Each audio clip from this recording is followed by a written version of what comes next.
Halo teman-teman semuanya, pada kesempatan kali ini saya ingin membahas mengenai tutorial dan cara untuk membuat NPWP secara online. Tetapi sebelum itu kita harus tahu dulu nih, apa sih NPWP itu? Jadi NPWP atau nomor pokok wajib pajak adalah nomor tanda wajib pajak sebagai identitas dalam rangka memenuhi hak dan kewajibannya di dalam perpajakan. NPWP adalah nomor yang diberikan kepada wajib pajak sebagai sarana dalam melakukan kegiatan administrasi perpajakan, bayar, dan juga lapor pajak. Nah, jadi memiliki NPWP ini saat ini sudah menjadi keharusan atau kewajiban bagi semua orang. Dan juga NPWP ini dapat dikatakan sebagai tanda pengenal diri atau identitas wajib pajak dalam melaksanakan kewajiban dan hak perpajakannya. Nah, teman-teman, NPWP ini juga memiliki fungsi dan manfaat. Apa aja sih fungsi dan manfaatnya? Yang pertama, sebagai kode unik agar data perpajakan nantinya tidak akan tertukar dengan satu sama lain. Yang kedua, untuk mengurus proses restitusi apabila pajak yang dibayar kelebihan. Nah, syarat utama untuk mengurus hal ini adalah menunjukkan NPWP kita. Nah, yang ketiga, adanya perbedaan besaran tarif pajak bagi mereka yang memiliki NPWP dan tidak memiliki NPWP. Contohnya, ketika kalian menerima gaji dari perusahaan tempat kalian bekerja, nantinya ketika kalian tidak memiliki NPWP, akan dikenakan tarif sebesar 20% dari gaji yang kalian miliki. Nah, teman-teman, sebelum mulai ke tahap cara bikin NPWP online atau cara mengurus NPWP secara online, sebaiknya kita tahu dulu nih jenis NPWP itu ada apa aja sih? Nah, jenis NPWP itu ada dua ya teman-teman. Yang pertama NPWP pribadi, yaitu NPWP yang diberikan kepada setiap orang ya pribadi yang memiliki penghasilan di Indonesia. Dan yang kedua adalah NPWP badan. NPWP badan itu diberikan kepada perusahaan atau badan usaha yang memiliki penghasilannya di Indonesia. Nah, sekarang siapa aja sih yang perlu punya NPWP itu? Yang pertama, orang pribadi atau perempuan yang sudah menikah dan memilih melaksanakan hak dan kewajiban pajaknya terpisah dari suaminya. Yang kedua, badan atau perusahaan yang memiliki kewajiban perpajakan sebagai pembayar pajak, pemotong, dan pemungut pajak berdasarkan Undang-Undang Perpajakan. Dan yang ketiga yaitu bendahara. Bendahara yang ditunjuk sebagai pemotong atau pemungut pajak sesuai peraturan perundang-undangan di dalam perpajakan Indonesia. Nah, teman-teman, apa aja sih syarat untuk membuat NPWP itu? Yang pertama, kita harus siapkan fotokopi atau scan kartu tanda penduduk atau KTP bagi warga negara Indonesia. Yang kedua, kita harus siapkan fotokopi atau scan KTP atau paspor atau kartu izin tinggal terbatas atau KITAS, dan juga kartu izin tinggal tetap atau KITAP bagi warga negara asing. Nah, syarat yang selanjutnya yaitu yang ketiga, fotokopi atau scan kartu keterangan pegawai negeri sipil bagi pegawai negeri atau keterangan kerja dari perusahaan tempat kita bekerja ketika kita menjadi seorang karyawan swasta. Dan syarat yang keempat, isi formulir pendaftaran yang tersedia di kantor pajak atau juga di portal DJP online. Nah, teman-teman, karena kita ingin membahas tutorial cara membuat NPWP secara online, oleh karena itu, berikut ini adalah media-media yang bisa kita gunakan untuk membuat NPWP secara online. Yang pertama yaitu ada laptop dan juga ada gadget. Nah, dari sini kita bisa buat NPWP secara online dan nggak perlu ribet-ribet keluar rumah atau mengunjungi kantor perpajakan. Jadi langsung aja kita masuk ke tutorial untuk membuat NPWP secara online melalui website erek.pajak.go.id. Nah teman-teman, setelah kita membuka website berikut ini, hal yang harus kamu lakukan pada layar erek.pajak.go.id adalah klik daftar. Nah, masukkan alamat email kamu yang aktif, lalu isi captcha sesuai pada gambar. Nah, kita tuh harus perhatikan nih besar kecil hurufnya supaya nantinya tidak susah untuk masuk dan mengakses website tersebut. Nah, selanjutnya kita klik tombol daftar. Pada layar akan tertulis sukses.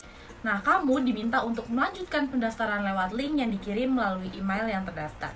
Nah, teman-teman, berikut ini adalah contoh email setelah berhasil daftar langkah 1. Setelah klik link verifikasi pada email, nantinya kamu akan kembali ke website registrasi dan isi formulir daftar langkah 2 sesuai dengan data yang kita miliki. Di bagian jenis WP atau wajib pajak, pilih sesuai kondisi kamu. Jika wajib pajak untuk orang pribadi, maka isi jenis wajib pajak di kolom nama. Nah, sedangkan untuk jenis pajak wajib badan, kolom nama diisi nama badan tanpa jenis badan, seperti PT, CV, koperasi, ataupun yayasan. Nah, setelah semua kolom terisi, tulis captcha sesuai dengan gambar di samping, lalu klik daftar.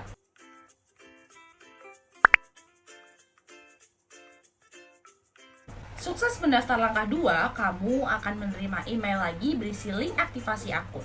Selanjutnya, klik link aktivasi di email kamu. Pada tampilan ini, kamu akan diarahkan untuk login ke akun pendaftaran NPWP. Setelah kamu berhasil login, nantinya kamu akan menemukan tampilan gambar seperti dashboard berikut ini. Langkah yang ke-1 atau yang pertama adalah mengisi formulir. Terdapat 10 formulir yang harus kamu isi. Tetapi tenang saja karena proses pengisian formulir tidak akan memakan waktu lebih dari 15 menit. 1. Kategori wajib pajak. Pilihlah kategori wajib pajak dan status NPWP yang sesuai dengan kondisi kamu. Terdapat 2 kategori wajib pajak yang dapat dipilih. Apabila kamu laki-laki atau perempuan yang belum menikah, maka pilihlah NPWP pusat. Pilihlah NPWP cabang apabila kamu perempuan yang sudah menikah dan ingin mencabangkan NPWP suami kamu. Selanjutnya, klik next. Yang kedua, identitas. Pada langkah ini, isi dan lengkapi identitas diri wajib pajak kamu seperti nama wajib pajak, tempat dan tanggal lahir, status pernikahan, nomor telepon yang aktif, dan juga email yang sesuai dengan yang telah didaftarkan, dan jangan lupa isi kolom nomor kartu keluarga dan juga nik kamu. Lalu klik validasi. Dan pada tahap ini, DJP akan mencocokkan data kamu dengan yang terdata di Dukcapil. Jika kamu berhasil, lalu klik next. Yang ketiga, penghasilan. Pilihlah penghasilan wajib pajak sesuai dengan jenis pekerjaan kamu. Di sini terdapat 4 formulir yang bisa kamu isi sesuai dengan kondisi kamu. Antara lain, pekerja dalam hubungan kerja atau karyawan, atau belum bekerja, kegiatan usaha, pekerjaan bebas, atau freelance, dan lainnya. Nah, selanjutnya silahkan isi data sesuai yang kamu miliki. Lalu selanjutnya klik next. Yang keempat, alamat domisili. Isilah alamat tempat tinggal atau domisili tempat kamu tinggal saat ini. Tidak usah khawatir apabila alamat tempat tinggal kamu saat ini berbeda dengan alamat yang terdapat dan tercantum di KTP kamu. Selanjutnya, klik next. Nah, yang kelima, alamat KTP. Dalam formulir ini, kamu bisa mengisi data alamat tempat tinggal sesuai dengan yang tertera di KTP kamu. Jika alamat tempat tinggal di KTP dengan yang alamat tempat tinggal domisili kamu sama, maka kamu bisa mencetak kotak sama dengan alamat tempat tinggal menurut keadaan yang sebenarnya. Nah, selanjutnya setelah itu kita klik next. Yang keenam, tempat usaha. Formulir ini dikhususkan bagi pemohon yang memiliki usaha. Jadi, karena di video ini kita sedang membahas wajib pajak bagi yang orang pribadi, maka formulir alamat usaha ini tidak perlu diisi. Lanjut saja, kita langsung klik next. Selanjutnya, yang ketujuh, info tambahan. Selanjutnya, formulir info tambahan. Silahkan pilih kisaran penghasilan per bulan sesuai dengan kondisi kamu. Jika belum bekerja, silahkan pilih kurang dari Rp4.500.000. Lalu klik next. Yang kedelapan, persyaratan. Di bagian persyaratan ini hanya untuk keperluan tambahan data formulir NPWP. Jika sudah muncul tulisan seperti pada gambar, maka langsung saja klik next. Nah, yang kesembilan adalah bagian pernyataan. Di formulir ini, kamu hanya perlu mencetak kotak benar dan lengkap sebagai pernyataan bahwa kamu menyadari segala akibat dan juga sanksi-sanksi ketentuan sesuai dengan perundang-undangan. Lalu, kamu akan melihat pernyataan terbitnya NPWP dan akan melaksanakan pajak atau belum. Jika kamu belum bekerja, kamu bisa pilih belum. Nah, lanjut, klik next. Yang ke-10, PP23. Pada formulir ini, kamu bisa pilih kotak dikenai pajak penghasilan sesuai dengan Undang-Undang Dasar Pajak Penghasilan. Lalu, klik simpan. Dan pada kotak berikutnya, klik ya. Nah, setelah proses pengisian formulir, kamu akan kembali ke dashboard. Langkah kedua yang harus dilakukan adalah minta token. Klik tombol minta token, maka akan muncul layar seperti yang ada pada gambar. Kemudian isi captcha sesuai dengan yang digambar dan klik submit. Setelah itu, kamu akan mendapatkan email berisikan token untuk mengajukan permohonan. Copy token yang ada di email dan kembali ke website erek.pajak.go.id dan klik tombol kirim permohonan. Akan muncul gambar seperti berikut, di mana kamu harus menceklis kotak-kotak berikut dan memasukkan 9 digit token, dan selanjutnya kalian klik kirim. Nah, sudah selesai deh tahapnya teman-teman. Sekarang kamu sudah memiliki NPWP beserta kartunya. Setelah proses kirim data NPWP di website erek.pajak.go.id, nantinya kamu bisa cek email dan akan mendapatkan NPWP dalam bentuk PDF. Sedangkan untuk kartu fisik akan dikirimkan setelah kamu mendapatkan email konfirmasi pengiriman kartu fisik dari Dirjen Pajak. Semoga proses pembuatan NPWP kamu dilancarkan ya. Dan jangan lupa share video ini ke teman-teman kalian semua supaya teman-teman semua bisa membuat NPWP secara online dengan mudah dan pastinya cepat melalui website rf.pajak.go.id. Nah, teman-teman, setelah berhasil mendapatkan NPWP, pastinya kita wajib melakukan kewajiban kita sebagai wajib pajak. Apa aja sih kewajibannya? Yang pertama, kita harus wajib lapor SPT atau surat pemberitahuan. Apa sih SPT itu? SPT berisi laporan penghasilan selama setahun serta perhitungan pajaknya. Dan kita wajib lapor SPT selama setahun. Dan paling telat harus lapor di bulan Maret. Karena kalau telat, siap-siap kita bisa kena sanksi denda sebesar Rp100.000. Nah, teman-teman, lapor SPT juga bisa melalui online loh. Namun tetap minta EVIN terlebih dahulu ke kantor pajak. Nah, teman-teman, berikut ini adalah contoh apabila lapor SPT dilakukan secara online.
Nah, kewajiban yang kedua adalah bayar pajak. Kita sebagai wajib pajak itu wajib bayar pajak. Tetapi kita tidak perlu khawatir terlebih dahulu karena ternyata tidak semua pemilik NPWP itu wajib membayar pajak. Wajib bayar pajak hanya jika memiliki gaji per bulan di atas Rp4.500.000. Nah, sekarang berapa sih besaran pajak yang harus kita bayar? Nah, teman-teman, berikut adalah rumus untuk menghitung besaran pajak yang harus kita bayar. PKP sama dengan penghasilan per tahun dikurangin pengurang ditambah PTKP dengan keterangan PKP adalah penghasilan kena pajak. Dan contoh pengurang misalnya seperti iuran pensiun, iuran BPJS, dan iuran yang lain-lainnya. Tarif PTKP atau penghasilan kena pajak bagi orang pribadi yaitu sebesar 54 juta. Nah, sedangkan untuk orang dengan status menikah atau memiliki satu tanggungan itu ditambah Rp4.500.000. Nah, teman-teman, sedangkan tarif penghasilan dari PKP adalah dengan tarif 5% itu dari 0 sampai dengan 50 juta. Untuk tarif 15% dari 50 sampai 250 juta. Tarif 25% dari 250 sampai dengan 500 juta. Dan yang terakhir, tarif 30% itu adalah untuk di atas 500 juta rupiah. Nah, teman-teman, di sini aku mau kasih beberapa contoh untuk gambarannya supaya lebih jelas. Contoh yang pertama, gaji Dimas per bulan Rp4.500.000 dan dengan status belum menikah, sehingga PTKP Dimas adalah sebesar Rp54 juta. Nah, berapa sih besarnya pajak yang harus Dimas keluarkan? Rumusnya, PKP sama dengan penghasilan setahun dikurangi pengurang ditambah dengan PTKP. Tadi penghasilan Dimas setahun yaitu Rp4.500.000 dikalikan dengan 12 bulan dikurangi dengan jumlah PTKP Dimas yaitu 54 juta. Jadi hasilnya adalah 0. Nah, karena PKP-nya 0 maka Dimas tidak perlu membayar pajak. Nah, jadi selama penghasilan setahun kita masih di bawah 45 juta atau setara dengan 4.500.000 per bulan, maka kita tidak perlu repot-repot untuk membayar pajak. Jadi begitu teman-teman, kita tidak perlu khawatir untuk membayar pajak ketika penghasilan kita di bawah 4.500.000 per bulan. Nah, untuk contoh selanjutnya yaitu gaji Laras per bulan 9 juta. Statusnya sudah menikah namun belum punya anak atau momongan. Sehingga PTKP Laras adalah sebesar Rp58.500.000. Nah, berapa sih besarnya pajak yang harus ditanggung oleh Laras? Dengan rumus PKP sama dengan penghasilan setahun dikurang pengurang ditambah dengan PTKP. Nah, tadi gaji Laras per bulan adalah sebesar 9 juta dikalikan dengan 12 bulan dikurangin dengan jumlah PTKP Laras yaitu Rp58.500.000. Nah, jadi setelah dijumlah hasilnya adalah Rp49.500.000. Nah, sehingga pajak yang harus dibayarkan oleh Laras adalah sebesar 5% dikalikan dengan 49.500 sama dengan 2.475.000 per tahun. Nah, untuk contoh yang terakhir yaitu gaji Tommy per bulan sebesar 50 juta. Nah, Tommy ini statusnya sudah menikah dengan satu anak sehingga Tommy memiliki PTKP sebesar 63 juta rupiah. Nah, berapa sih besarnya pajak yang harus dibayarkan oleh Tommy? Yaitu dengan rumus PKP sama dengan penghasilan setahun dikurangi dengan pengurang dan ditambah dengan PTKP. Nah, tadi gaji Tommy per bulan adalah 50 juta dikalikan dengan 12 bulan dan dikurangi dengan jumlah PTKP yang Tommy punya yaitu 63 juta. Jadi ketika dijumlah semuanya adalah sebesar 537 juta rupiah. Nah, sehingga pajak yang harus dibayarkan oleh Tommy adalah sebesar 5% dikali dengan 50 juta ditambah 15% dikali dengan 200 juta ditambah 25% dikalikan lagi dengan 250 juta dan yang terakhir ditambah 30% dikalikan dengan 37 juta. Ketika dijumlah adalah sebesar 2,5 juta ditambah dengan 30 juta ditambah dengan 62,5 juta dan ditambah 11,1 juta. Semuanya jadinya adalah Rp106.100.000 per tahunnya. Nah, jadi itu adalah contoh gambaran untuk perhitungan besaran pajak yang harus dibayarkan pada tiap-tiap orang pribadi. Nah, teman-teman, setelah kita mengetahui cara membuat NPWP secara online melalui website rf.pajak.go.id, setelah itu pastinya kita harus taat pada peraturan dan perpajakan. Dan kita harus membayar pajak tepat waktunya, karena kalau tidak, nantinya kita bisa dikenai sanksi di dalam perpajakan. Nah, teman-teman, apa sih sanksi perpajakan itu? Jadi, sanksi perpajakan itu diterapkan atau dikenakan pada para wajib pajak yang melakukan pelanggaran atau tidak mengikuti ketentuan undang-undang pada perpajakan yang berlaku. Nah, biasanya orang yang dikenai sanksi itu orang yang seperti apa sih?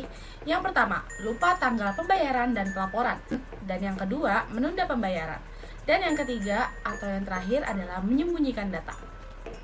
Nah, teman-teman, sanksi pajak itu dibagi dua ya. Yang pertama sanksi administratif dan yang kedua sanksi pidana. Kita akan bahas yang pertama dulu yaitu sanksi administratif. Sanksi administratif dalam pajak adalah pembayaran kerugian yang ditimbulkan wajib pajak kepada negara. Pembayaran kerugian tersebut dapat berupa denda, bunga, maupun kenaikan bayar. Nah, sanksi administratif itu dibagi menjadi 3 jenis ya teman-teman. Sanksi administratif berupa denda, bunga, dan juga kenaikan yang dikenakan sesuai dengan tingkat pelanggaran atau kesalahan yang dilakukan oleh pihak-pihak yang terkait. Nah, kita akan bahas yang pertama dulu, sanksi administratif berupa denda. Sanksi administratif berupa denda diberikan kepada wajib pajak yang melakukan kesalahan dalam pelaporan perpajakan. Jadi, denda yang akan diberikan kepada wajib pajak yang tidak melaporkan SPT, adanya ketidakbenaran pada SPT yang disampaikan, atau tidak adanya pembuatan faktur pajak yang sesuai dengan aturan dan ketentuan pajak yang ada. Nah, yang kedua, sanksi pajak berupa bunga. Sanksi pajak berupa bunga ini diberikan kepada wajib pajak yang melakukan pelanggaran atau kesalahan dalam pembayaran pajaknya. Contoh kasusnya seperti keterlambatan pembayaran pajak, penundaan pembayaran pajak, gagal bayar pajak, ataupun kurang bayar pajak. Nah, yang ketiga, sanksi pajak berupa kenaikan. Sanksi pajak berupa kenaikan ini diberikan kepada wajib pajak yang melakukan pelanggaran atau kesalahan dalam pemberian informasi yang digunakan dalam perhitungan besaran pembayaran pajak. Jenis sanksi administratif yang terakhir ini di mana penerapannya untuk wajib pajak yang melakukan pelanggaran aturan pajak yang dilihat dari segi material. Contohnya seperti membocorkan informasi yang salah dalam hitungan pajak yang dibayarkan. Sanksi kenaikan ini berbeda dari dua jenis sanksi administrasi yang sebelumnya. Sanksi ini adalah sanksi untuk pembayaran pajak yang berlipat sesuai pajak yang tidak dibayarkan atau kurang bayar. Nah, sanksi ini sendiri itu memiliki konsekuensi yang lebih besar jika dibandingkan dengan kedua sanksi administratif sebelumnya. Nah, teman-teman, selanjutnya kita akan bahas mengenai sanksi pidana. Jenis sanksi perpajakan yang kedua secara umum adalah sanksi pajak pidana. Dalam dunia perpajakan, sanksi pidana ini juga ditetapkan atau diberikan pada wajib pajak yang diindikasi telah melakukan pelanggaran yang sengaja ataupun tidak sengaja, terutama yang memicu tuntutan pidana. Sanksi pidana berupa denda pidana, pidana kurungan, dan juga pidana penjara yang dikenakan sesuai dengan tindak pelanggaran dan tindak kejahatan yang dilakukan oleh pihak-pihak yang terkait. Nah, teman-teman, hukuman pidana juga terdiri atas 3 jenis. Yang pertama, denda pidana. Sanksi pajak berupa denda pidana diberikan kepada wajib pajak, petugas pajak, bahkan pihak 3 yang melakukan tindak pidana. Yang kedua, pidana kurungan. Sanksi pajak berupa pidana kurungan ini diberikan kepada wajib pajak, petugas pajak, bahkan pihak 3 yang melakukan tindak pelanggaran. Nah, yang ketiga, pidana penjara. Sanksi pajak berupa pidana penjara yang diberikan kepada pihak yang melakukan tindak kejahatan. Nah, teman-teman, tindakan yang disebut pelanggaran pidana sendiri ini juga bisa meliputi manipulasi data yang meliputi pemalsuan data perpajakan atau penyembunyian data perpajakan.